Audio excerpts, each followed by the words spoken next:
This is Catnap. And like the others of his line, you just pull his little tail and seems innocent enough.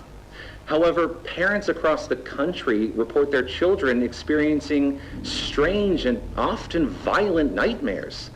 And beside them, their little, grinning Catnap doll.